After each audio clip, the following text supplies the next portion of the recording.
அனைவருக்கும் வணக்கம். உதயகுமார் சாருக்கும் வணக்கம், தியானப்பண்ணு சாருக்கு வணக்கம், கனகப்பன் சாருக்கு வணக்கம், திருவன்கா சாருக்கு வணக்கம்.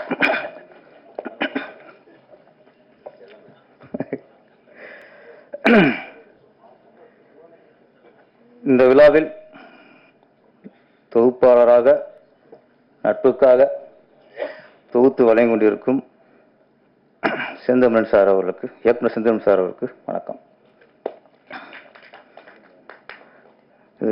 இது நட்பின் பிரதிபலிப்பு, ரஞ்சித் சாரோட நட்பு. இதில் பாடலாசிரியர், எல்லா பாடலும் அவர் தான் இருக்காரு, அதுக்கு என்னுடைய வாழ்த்துக்கள்.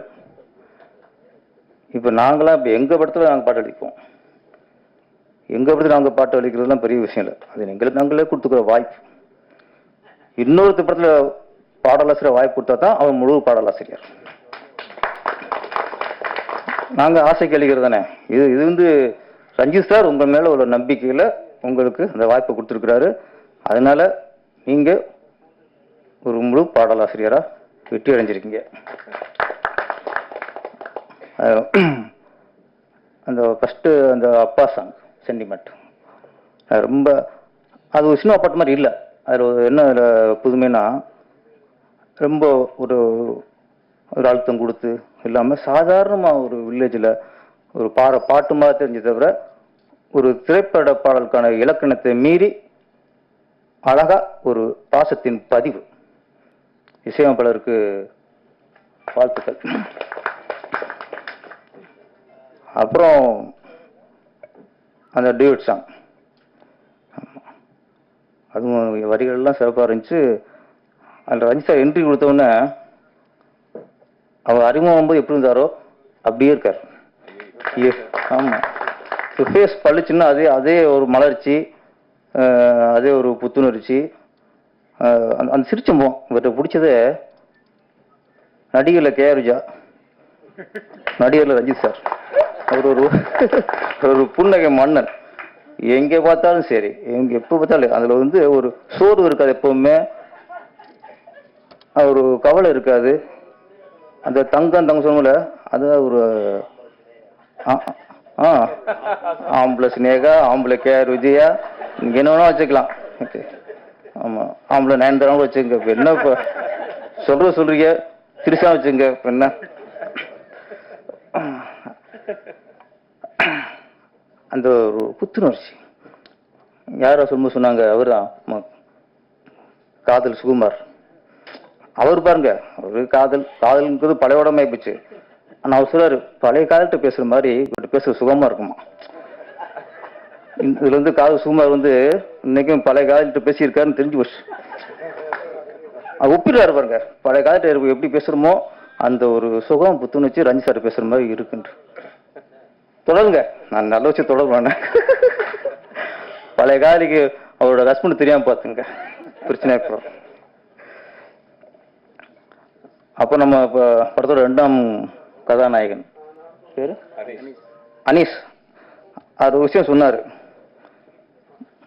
மாங்கனி என்ற பேர் என்ன செய்ய, அல்ஃபியா. ஆமாம், அவளை பிடிச்சி இழுக்கும்போது அவள் கையில் ரத்தம் வச்சுனாரு. அது இழுக்க தேவையில்லை, சுண்டுனா ரத்தம் வரும். அந்த மாதிரி கலர் மாங்கனிக்கு சுண்டுனா ரத்தம் வரும்.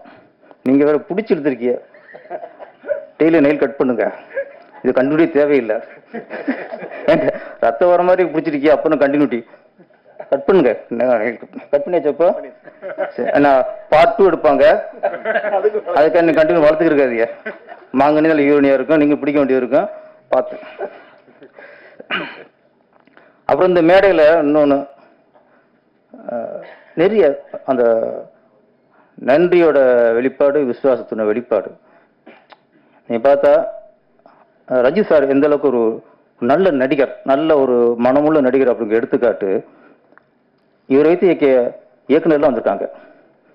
நேசம்புசு வேலுமுருகன் சார், மறுமலர்ச்சி பாரதி சார், செந்தமிழ் வந்து சிந்துநந்தி பூ இயக்குனர் செந்தமிழ் வந்து நிகழ்ச்சியை தோத்து வாங்கியிருக்காரு.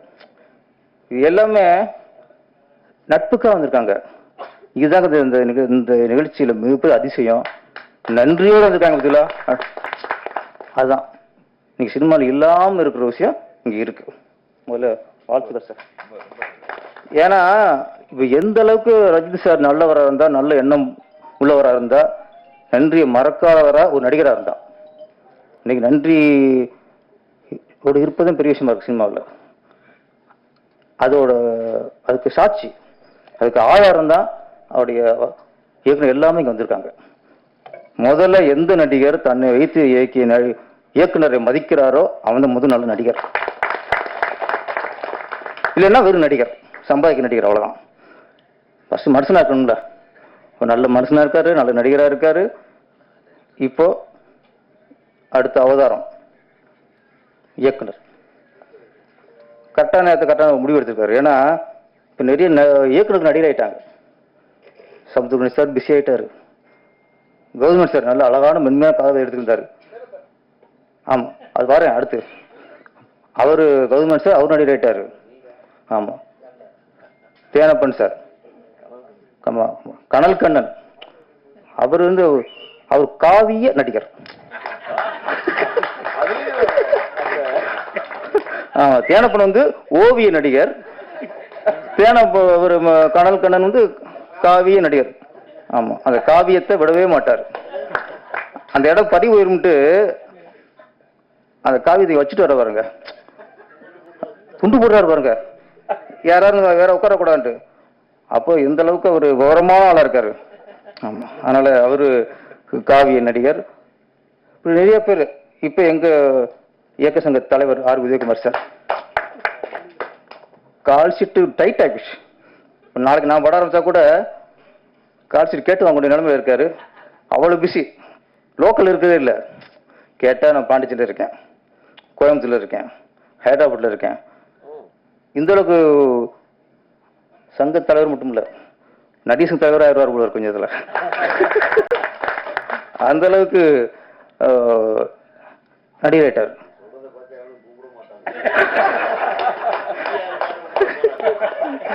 சார். பிஸியா இருந்தா தான் அவருக்கு மார்க்கெட் இருக்குன்னு அர்த்தம். ஃப்ரீயா தான் இருக்காருன்னு ஒன்றும் இல்லைன்னு அர்த்தம். நான் உங்களுக்காக ஒரு பிஆர் வேலை பார்க்குறேன். என்ன நான் 4 படம் உங்களுக்கு கம்மி பண்ணி தரேன், கமிஷன் கொடுத்துருங்க. ஆமா, அதில் விட்டு கொடுக்கூடாது. அது என்னன்னா இப்ப நிறைய இயக்குநர்கள் நடிகர் ஆகும்போது நடிகரை இயக்குனர் ஆகக்கூடாது. அப்ப எங்களுக்கு போட்டி. ஏயா நீங்களும் நடிகர் ஆகிய நாங்கள் நடிச்சுட்டே போயிடணுமா, நாங்களும் இயக்குனர் ஆகிறோம். அந்த ஒரு கோபத்துல வந்திருக்கா எனக்கு தோணுது தலைவரே. ஆமா, அது அடுத்து கடைசியா ஆப்பது. நடிகர்ல ஃபர்ஸ்ட் புரட்சி தலைவர் எம்ஜிஆர் பிஸியா இருக்கும்போது அவரு உளஞ்சுட்டு வாலிபன், நாடோடி மன்னன், மதைமுடி சுந்தரபாண்டியன் டைரக்டர் மிகப்பெரிய ஜெயிச்சார். அவர் படங்களே அதிக வசூல் பண்ண படம் உளஞ்சுட்டு வாலிபன். அவர் தான் டைரக்டர். நடிகரா டைரக்டர் ஜெயிச்சவர் நம்ம புரட்சி தலைவர். அப்ப நிறைய கமலாசன் சார் ஃபர்ஸ்ட் ஹேராம் மாதிரி பண்ணாரு. அப்புறம் விஸ்வரூபம் தான் பெரிய வெற்றி அடைஞ்சது அவருக்கு. அவரும் நடிகர் இயக்குனரா வெற்றி அடைச்சிட்டாரு. அப்புறம் நம்ம நடிகர் ராஜகிரண் சார். அண்ணா யாருண்ணே எக்கோ மாதிரி இருக்கு. ஆமா, ராசான் மனுஷனுக்கு அப்புறம் அவர் இயக்குனர் ஆயிட்டார். இயக்குனர் ஆனா கமல் ரஜினி சார் படங்களுக்கு ஈக்குவலான பிசினஸ் ஒரு பெரிய அளவில் ஜெயிச்சார். டிஆர் நிறைய நடிகர்கள் இயக்குனராக ஜெயிச்சிருக்காங்க. அப்புறம் நம்ம சிம்பு சார் வல்லவன் படம் பண்ணாரு. அந்த வல்லவன் ப்ரொடியூசர் நான் அவர் பொருந்து பேசும்போது தான் பேசியிருப்பாங்க. தேனப்பன் சார் தான் அந்த வல்லவன் படத்தை ப்ரொடியூசர். அந்த படத்துல எனக்கு பாட்டு எழுத வாய்ப்பு கொடுத்தாரு அவரு. அம்மாடி ஆத்தாடி ஒன்ன எனக்கு தரியாடி அந்த வாய்ப்பை கொடுத்து நல்ல ஒரு ஹிட் சாங்கு வாய்ப்பு கொடுத்தாரு இந்த வல்லவன் படத்துல. அதனால செந்தமிழ் சார், நானும் இன்னொரு படத்துல பாட்டு எழுதி நானும் ஒரு பாடலாசிரியரா அங்கீகாரம் பெற்றிருக்கேன். உங்களுக்கு முழு பாடல் இல்ல, போனா போன் கொடுத்தாரு அவரு. அது மாதிரி தேனப்பன் சார், ஆமா, இல்ல இருந்தாலும் நீ துட்டு கொடுத்தாரு. நம்மளுக்கு துட்டு கொடுத்ததே முக்கியம். நம்மளுக்கு முதல் முறை ஒரு பாடலுக்கு நான் அமௌண்ட் சொல்லிடுறேன். அப்போ 17 வருஷம் இருக்கணும், 16 வருஷம். அப்போ ஒரு பாட்டுக்கு 50,000 கொடுத்தாரு. நான் வந்து இன்கம் டேக்ஸ் இதில் என்ன எவ்வளோன்னு தெரியல, குறிப்பிட்டு தெரியல, மாட்டினாலும் பரவாயில்ல. இப்போ ரஞ்சித் சார் ஒரு நடிகர் இயக்குனராக மாறிருக்காருன்னா அதுக்கு சரியான ஒரு ரீசன் வேணும், சரியான ஒரு அர்த்தம் வேண்டும். சும்மா வந்து ஒரு இதில் இறங்கியிருக்க மாட்டார். ஏதோ ஒன்று பாதிச்சு, அந்த பாதிப்போட வெளிப்பாடு சமூகத்துக்கு நல்ல விஷயம் சொல்லணுங்கிற ஒரு அக்கறை. இதுதான் கவுண்டம்பாளையம். கவுண்டர் பாளையம் இல்ல, கவுண்டம்பாளையம். பாடத்தை அவர் இயக்கியிருக்கிறாரு. என்னை பொறுத்த வரைக்கும் அப்படின்னா, இன்னைக்கு நடைமுறையில் சமூகத்தில் என்ன சீரழிவு நடக்குதோ அது சீர்திருத்தத்துக்காக யார் படம் எடுக்கிறாங்களோ அவங்க தான் பொறுப்பான கலைஞர். பொறுப்பான இயக்குனர், பொறுப்பான ஒரு படைப்பாளி. 1950 நடந்த கதை, 1940 நடந்த கதை, 1935 நடந்த கதை. அப்ப எப்போ நடந்த ஒரு பிரச்சனை இப்ப சொல்லி புதுசா ஒரு பிரச்சனை கிளப்புனா அது நல்ல படைப்பாளிக்கு இருக்க முடியாது. பீரியட் ஃபிலிம் வேற. 1947 அப்படின்ட்டு அப்போ சுதந்திர காலகட்டத்தில் நடந்த கதை எடுப்பாங்க. வீரண்டி கட்ட போமன் எப்போ நடந்த கதை தான். கப்பலோட்டி தமிழன் எடுத்தாங்க. அது எப்போ 1940, 30 நடந்த கதை தான். இதுதான் எப்போ நடந்த கதையை வரலாறை மக்களுக்கு சொல்றது தான் பீரியட் ஃபிலிமா இருக்க முடியும். இப்ப இது ஒன்று சொன்னா, இப்ப புது பிரச்சனை கிளம்பும்னா அது சொல்லக்கூடாது. அந்த பிரச்சனை வராம பார்த்துக்கணும். அவன் தான் நல்ல கலைஞன், அவன் தான் நல்ல படைப்பாளி. எல்லாம் அணைஞ்சு போச்சு, கொஞ்சம் நெருப்பு இருக்கு. அப்புறம் என்ன நல்ல மனுஷன் என்ன பண்ணுவான்? அது தண்ணி ஊற்றுவான். கெட்ட நல்ல ஒண்ணுவான், மண்ணெண்ணெய் ஊற்றுவான், பெட்ரோல் ஊற்றுவான். நீ பெட்ரோல் ஊத்துறியா தண்ணியை ஊத்துறியாங்கிறதா பிரச்சனை. இவர் தண்ணி ஊத்துறாரு சார். ரஞ்சித் இது பத்தி தெரியக்கூடாதுங்கிறதுக்காக தண்ணியை ஊத்துறாரு.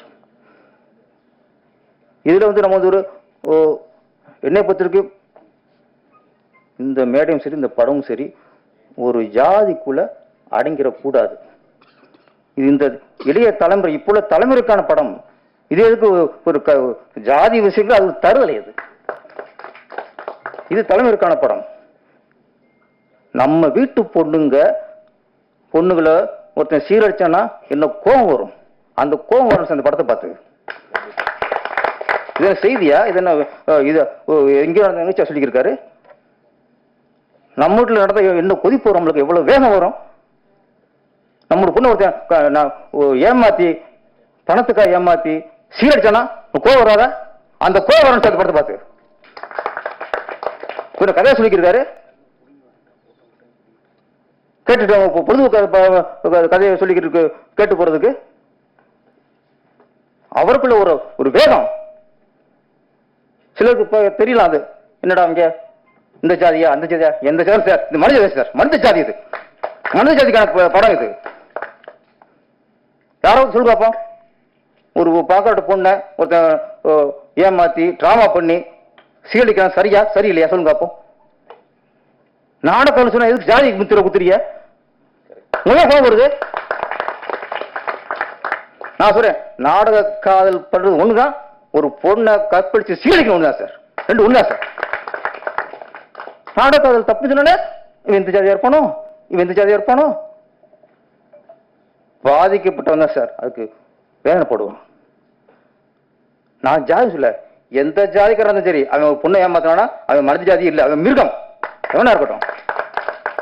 ஒரு கஷ்டப்படுற பொண்ணுக்கு ஒரு ஏழையா இருக்கு, நல்ல பொண்ணா இருக்கு, அதுக்கு ஒரு வாழ்க்கை கொடு அப்படின்னு சொல்றதா பெரிய மனுஷன். நல்ல வசதியா இருக்கு, பிடிச்சு காய்கட்டா மசி இல்லையா மேட்ரு முடிச்சிடு. 60 சொல்ல 60 இருப்பால. ஒரு பொண்ணை வந்து வழி கொண்டு வரணும்னா மேட்ரு பொண்ணு சொன்னா எப்படி பெரிய மனுஷனா இருக்க முடியும்? இதை சொன்னா எந்த ஜாதியோ அந்த ஜாதியோ. ஒரு அநியாயத்தை தட்டி கேட்கறதுக்கு எந்த ஜாதியும் இல்லை சார். அவன் மனு ஜாதி இருந்தா போதும் சார். என்ன பத்தி ரஞ்சித் சார் ஒரு ஒரு தகப்பன் ஸ்தானத்திலிருந்து அவர் கோபத்தை வெளிப்படுத்தியிருக்காரு. இந்த கோபம் பொண்ணை பார்த்து எல்லாருக்கும் வரணும். இங்க ஜாதி பாத்தீங்கன்னா மனுஷன் இல்லை. முதல்ல எங்க ஜாதி பாக்குறீங்க? உங்க கோபம் வருதுங்க. ஒரு பொண்ணு, பணக்கார பொண்ணு, நல்ல மேல் ஜாதி பொண்ணு, லவ் பொண்ணு செட்டில் ஆயிடலாம். இப்பெல்லாம் பணக்காரன் ஆகணும்னா பணக்காரியை பார்த்து லவ் பண்ணி படைக்கு போட்டு அப்படின்னு சொன்னாக்கா சார் இவர் தப்பான டைரக்டர்.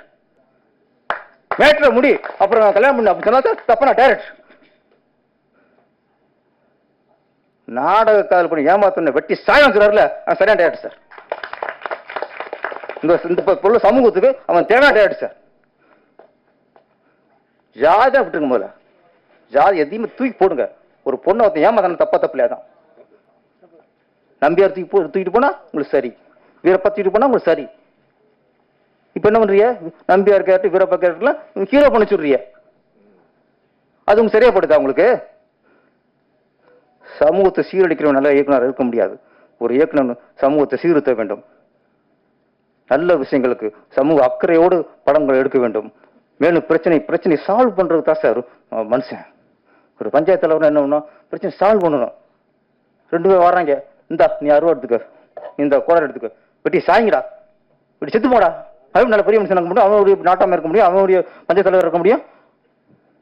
சால்வ் பண்ணணும். பிரச்சனைக்கு சுமூகமான ஒரு தீர்வு உண்டாக்கணும். அவன் தான் படைப்பாளி. வியாபாரியா இருக்காதீங்க. சினிமாவில் யாரும் வியாபாரியா இருக்காதீங்க. உங்க வியாபாரத்துக்கு நீங்க பொழைக்கிறதுக்கு ஜாதியோ மதத்தை மூலமாக்காதீங்க. சமூக அக்கறை மூலமாக்குங்க. இல்லையா அழகா பொழுதுபோக்கு போட்டுடுங்க, தப்பே இல்லை. காமெடி போட்டுடுங்க, தப்பே இல்லை. ஒரு குடும்பம் போட்டுடுங்க, தப்பே இல்லை. கவுண்டம்பாளையம் இது ஒரு பேரு பிரச்சனை. இது வந்து அரசாங்கத்தோட பிரச்சனை. அப்படி பார்த்தா கோபிச்செட்டிப்பாளையம், கோபிச்செட்டின்னு வருது, செட்டியாராது தூக்குங்க. எங்க ஜாதி பாக்குறிய? பிள்ளையார்பட்டி பிள்ளைன்னு வருது, அது பிள்ளைமார் படம் கூடாது, தூக்குங்க பிள்ளைய அப்படின்னு நிறைய தெருப்பேர்ல இருந்துச்சு, தேவர் இருந்துச்சு, தூக்குனிய பிள்ளை இருந்துச்சு, தூக்குனிய. சிதம்பரம் பிள்ளை நமக்கு வாவு சிதம்பரம் பிள்ளைன்னா தெரியும், அப்படிதான் படிச்சோம். வாவு சிதம்பரம் அப்படின்னாங்க. அவர் பா சிதம்பரம். அவரு சிலருக்கு அந்த அடையாளம் தான் அடையாளம். சாமிநாத ஐயர், சாமிநாத ஐயர்னா தான் நம்ம தமிழ் தாத்தா. சாமிநாதன் அப்படின்னா யார்? அவரு யாரு? பிப்சி சாமிநாதன். அவரு தமிழ் தாத்தா. சாமிநாதன் ஐயர்னா தான் எங்களுக்கு தெரியும். வாவு சிதம்பரம் பிள்ளைனா தான் எங்களுக்கு ஒரு அடையாளம் தெரியும். என்ன பண்றிய? கட்டு கட்டு அப்படின்னா நிறைய இங்க பண்ண வேண்டியிருக்கு. நாங்க லிஸ்ட் சொல்லுவோம். சில இடங்கள்ல வரலாற்று எங்களுக்கு பழகி போன ஒன்றை நீங்க அதுல கை வைக்காதீங்க. பசுமன் முத்துராமலிங்க தேவர் சொல்லும் போது அது திருக்குறள் மாதிரி ரைம் வந்துடும் சார். பசுமனால பசுமன் முத்துராமலிங்க தேவர் வந்துடும். நீ தேவர்னு சொல்லாத, முத்துராமலிங்க சொல்லு. எந்த முத்துராமலிங்கம்? அவரு கவிஞர் முத்துராமலிங்கம்மா. சிலர் அடையாளங்களை சிதைக்காதீங்க. பசு முத்துராமலிங்க தேவர் அதான் எங்களுக்கு பிடிக்கும். வாவு சிதம்பரம் பிள்ளை அதான் எங்களுக்கு பிடிக்கும். சாமிநாத ஐயர் எங்களுக்கு பிடிக்கும். எங்களுக்கு உங்களுக்கு ஐயர் ஜாதி, உங்களுக்கு தான் தேவர் ஜாதி, உங்களுக்கு தான் பிள்ளை ஜாதி. எங்களுக்கெல்லாம் வரலாற்று பதிவு அது மாத்தாது. யார் பாடபுத்துல அடிச்சுட்டா போதுமா? நீங்க ஜாதி அழிக்கணும்னா ஜாதி சான்றதுல தூக்கிறீங்க, குப்பை போடுங்க, அது தூக்கி போடுங்க. படிக்க வர பிள்ளைகிட்ட என்ன ஜாதி, உங்க அப்பா என்ன ஜாதி எழுது. ஆனா பாடபுத்தத்துல பசும முத்துராமலிங்க தேவர் தேவர் கூடாது. முத்துராமலிங்கம், வாவு சிதம்பரம். படிக்கிற பாடத்துல நாங்க ஐயரை கட் பண்ணணும், தேவரை கட் பண்ணணும், புள்ளிய கட் பண்ணணும், கவுண்டர் கட் பண்ணணும். ஆனா ஃபர்ஸ்ட் சேரும் போதே நீ கவுண்டரா, தேவரா, ஐயரா? என்ன எவ்வளவு முரண்பாடு இது? யாரை ஏமாத்திரியா? படிக்கிற பிள்ளை ஜாதி கேட்க சம்பளம் பொதுவாக்குங்க. என்னைக்கு பள்ளிக்கூடத்தை ஜாதி சான்று இல்லாம இருக்கோ அன்னைத்தான் ஜாதி ஒழியும். நீ அதை தூக்கி போட்டு அப்புறம் தேவரை தூக்கு, பிள்ளைய தூக்கு, அஜயரை தூக்கு. யார்கிட்ட ஏமாத்துறீங்க?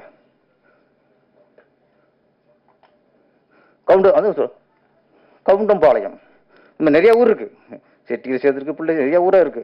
அது கலைக்கணும், அப்புறம் அப்பதான் கலைச்சிக்கலாம். இப்போ இந்த படம் என்னை பொறுத்த வரைக்கும் நான் ட்ரெயிலர் பார்த்தேன். விவசாயிங்கிற புனிதமான வார்த்தை. விவசாயங்கிறது மாதிரி அதை விட எந்த தொழிலும் இல்லை சார். தொழிலே ரொம்ப புனிதமானது விவசாயம். அது டைலாக் கூட அது விவசாயிகளை தூக்கலாம் என்ன தோணுச்சு. விவசாயம் பண்ணுற வயிற்று விவசாயம் பண்ணுங்கிறது அவுத்து விவசாயம் பண்ணுறது, அது விவசாயங்கிற வார்த்தையை தப்பு எனக்கு வரைக்கும். அது வார்த்தை வரக்கூடாது. என்ன அது அது நம்ம வந்து இவ்வளோ பேசுறோம்ல, கொஞ்சம் குறை சொல்லிடணும். நான் விவசாயங்கிறது நம்ம உயிர் சார், நம்மளுடைய மூலதனம் சார். அதுக்கு ஒப்பிடக்கூடாது. இருந்தாலும் வில்லங்கிறதுனால அதில் விவசாயம் பண்ணு அப்படிங்கும்போது அது விவசாயம் இருக்க முடியாது. அது விஷத்தை விதைக்கிறது, விவசாயத்தை விதைக்கிறது. ஆனால் இந்த படம் ஒரு உண்மையிலேயே நடிகர் ரஞ்சித் சார் அவர்கள் இன்னைக்கு இயக்குனர் ரஞ்சித் மாடியிருக்காரு. சும்மா ஏதோ ஜாலியாக படம் எடுக்காம நல்ல விஷயத்த சொல்லியிருக்கிறாரு. இந்த படம் மிகப்பெரிய வெற்றி அடைஞ்சு சமூக விழிப்புணர்வு உண்டாக்கணும்.